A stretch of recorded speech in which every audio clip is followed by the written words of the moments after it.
VoIP Detective is delighted to announce the release of version 1.7. This release adds even more to the best call reporting solution for users of Cisco Call Manager. If you are new to VoIP Detective, we offer a reporting package that takes records from Cisco Unified Communications Manager and translates them into easy-to-read reports. We have an active development cycle and release updates frequently. VoIP Detective offers both a paid and a free version and can fit any size organization.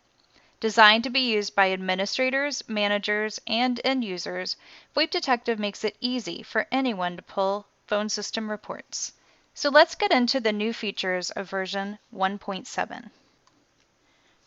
Cube Analytics is now available for Pro users. VoIP Detective can now read CDRs produced by Cube.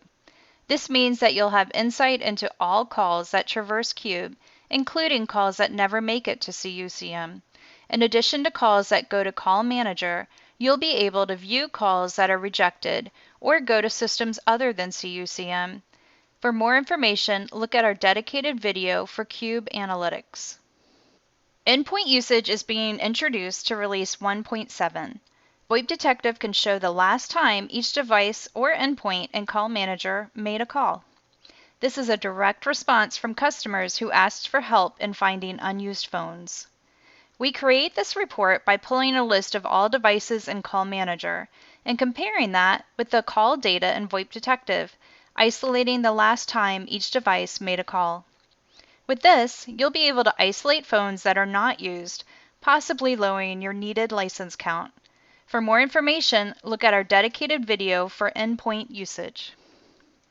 It is not uncommon for one or more Call Manager nodes to stop sending records to VoIP Detective. To stay on top of this, we have designed a method of monitoring and alerting for CDR delivery on a per-node basis. You can select specific CUCM nodes to monitor for CDR delivery. If a node stops delivering CDRs for 24 hours, you'll receive an alert. There have been a number of improvements to the Team Summary report. For example, usernames are now shown on the team pie charts. The Team Summary report now includes average time to answer as well as longest time to answer. There are numerous other items that have been updated and improved in version 1.7 of VoIP Detective. If you'd like to see the exhaustive list, please visit voipdetective.com where you can view the changelog in the lower left-hand corner. Please follow us on LinkedIn or your favorite social media platform. We would love any likes, follows, and support.